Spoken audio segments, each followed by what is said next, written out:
Good evening and welcome to the Candidates Corner. I'm Dan Jennings. Tonight on the show, we have Alexandra DInser running for City Council in Novi, Michigan. Alexandra, good evening. Welcome to the show. Hi, thank you.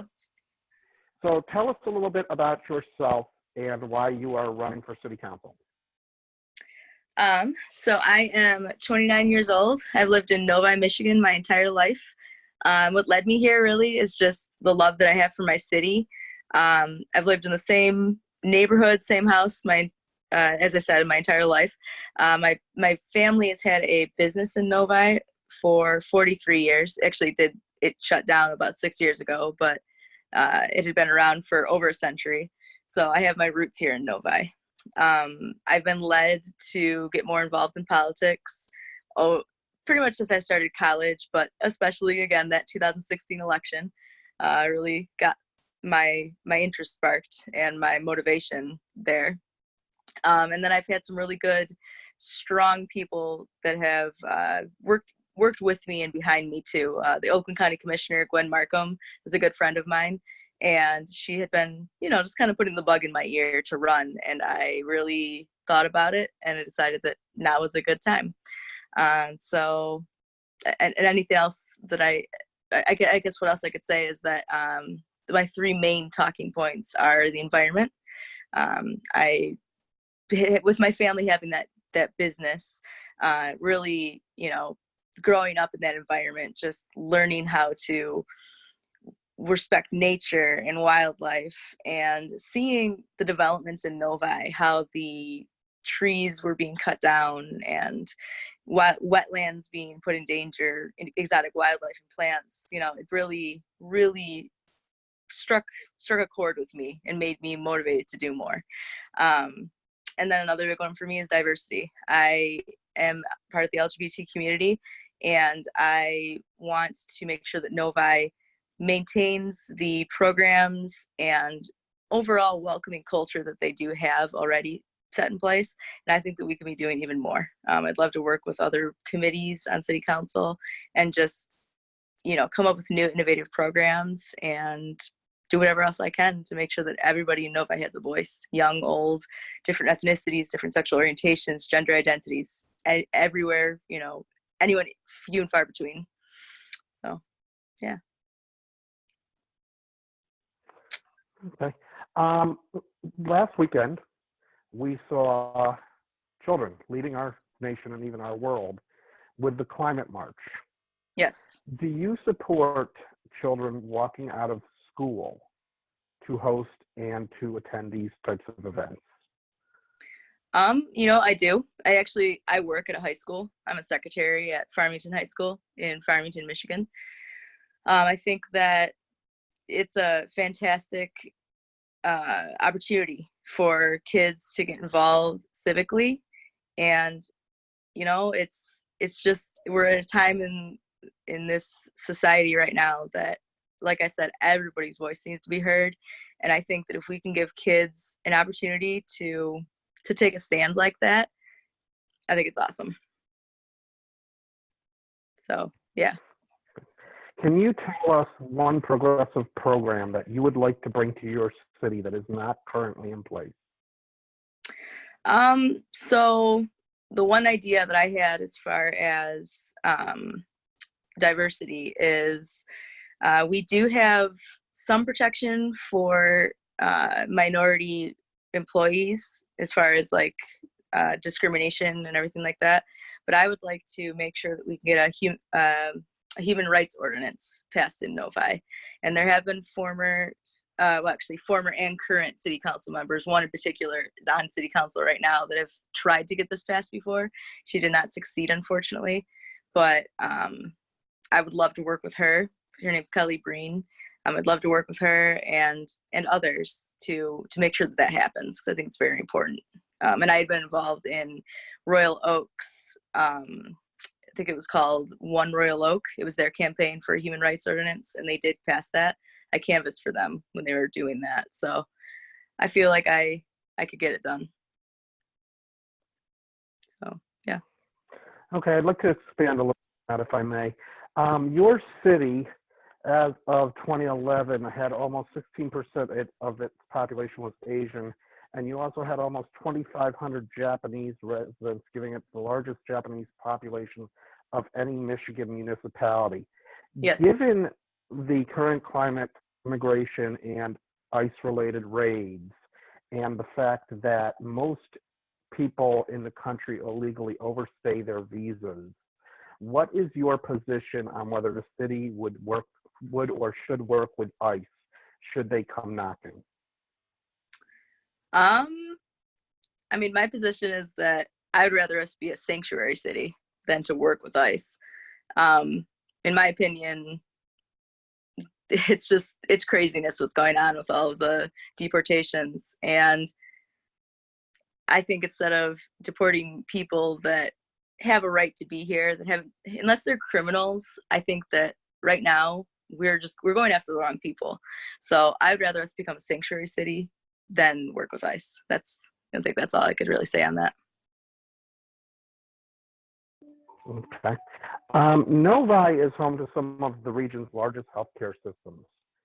Do you support the idea of Medicare for all? And if so, what will you do as a city leader to ensure that people transition into new jobs as we move towards healthcare for all? I think I do mostly support Medicare for all. I think that,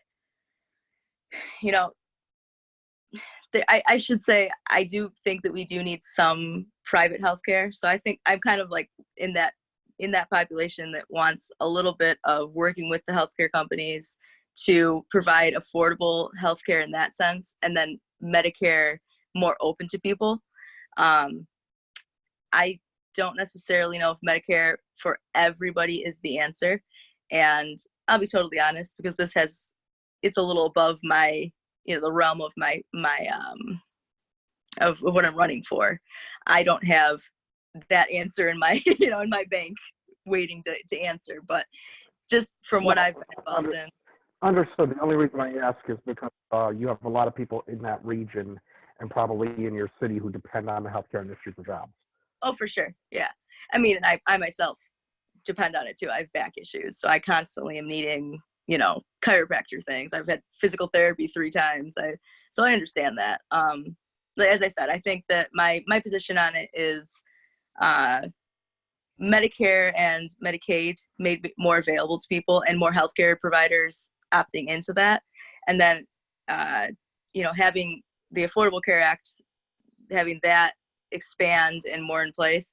And then at the same time, if people do want their private healthcare providers, I think that should be more affordable and more accessible. Okay. Let's talk a little bit about the youth in your community. Okay. If elected to city council, what youth programs would you like to see put in place, such as skate parks or mentorship programs, extra educational programs and such, that will help the children stay off the streets and develop into fine young adults? Okay. The one idea that I have for in addition to either one of our existing parks, or possibly if we can find a little area to put it in, I would love to have an American Ninja Warrior course put in for kids and adults, really. I'd love to work with Novi Parks and Recreation to have courses, trainers with classes available. And I think it would be an amazing way to get people involved in fitness, and just really, like as you said, keep them off the streets and find pretty much like a mentorship role. Because I think that there's a lot of opportunity there to have adults that are, involved in that part of sports, really, like rock climbing, parkour, all those things.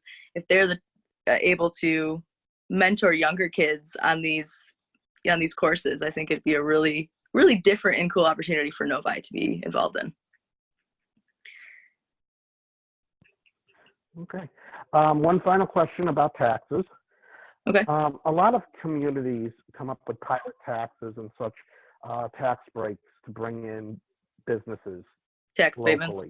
Do you support such programs? And if so, would you agree to a rule that ties local job opportunities into such tax breaks to bring companies in at all levels from construction right up to opening day workers? So Novi, we don't give a ton of tax abatements, but the ones that we have given have not always been consistent.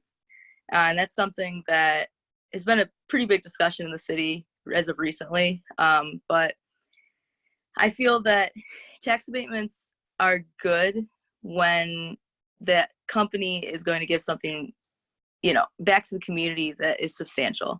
And also, I think there needs to be strong guidelines, because right now, I don't feel there are many guidelines that are being, consistently stuck to. So we can't just say, well, you two are doing the same exact thing, offering the same thing to the city, but we like you better, so we're going to give you a tax abatement. That's not something that a city should be known for. So I think you have to have strong guidelines and fair guidelines and stick to them. I don't think tax abatements are necessarily like a bad thing, but it should make sense. And the development or the company coming in, should be doing something that makes sense for the city at that time. What was the second part of your question there? Okay. Whether these tax abatements should also be tied into job creation, permanent jobs, not from building the buildings, construction, right up through permanent jobs for the companies. But it sounds like you're all for tying that in, so that's good. Oh yeah, for sure. Yep. I did just think of one more final question, and I have a tendency to do this. This is why I told you, like the one person last year that we just kept talking and talking. Yeah. And want to be in 54 minutes. I tend to do this. The opioid crisis. Yes. How is it being handled in your city, and how do you think it could be handled better? So I do know that our fire department is very, I guess, on top of things as far as having Narcan on hand. I think I'm pronouncing that wrong. I'm sorry. But they have, they have to use that life-saving measure on a regular basis, I've heard. And I'm an Alateen sponsor, so I do know how important it is that we're paying attention to these types of things and how prevalent it is, unfortunately. I think that our city could use more programming on it. We don't have a rehab facility or anything like that in this city. So I think sometimes it gets overlooked that there really is an opioid crisis everywhere in Michigan and in the country itself, not just in certain areas, So as a city council member, I would love to try to create some programming on that and just make something available to our citizens to have, education and preventative measures in place. We have Novi Youth Assistants. They do an amazing job with kids with probate court and trying to keep them out of that, going down that road. But, I would love to work with them. If I can get something going in the city with youth especially and adults alike, I would be very, very interested in that, as well as mental health issues. So. Okay. All right. Well, Alexandra, it was great talking to you tonight. I appreciate you being on the show this evening. And thank you. if we have a chance in the future, we'll do this again. Awesome. And our guest tonight from Novi, Michigan, running for city council, was Alexandra DInser. This is Dan Jennings for your Blue Wave Report. Finding you. Don't just comment. Act.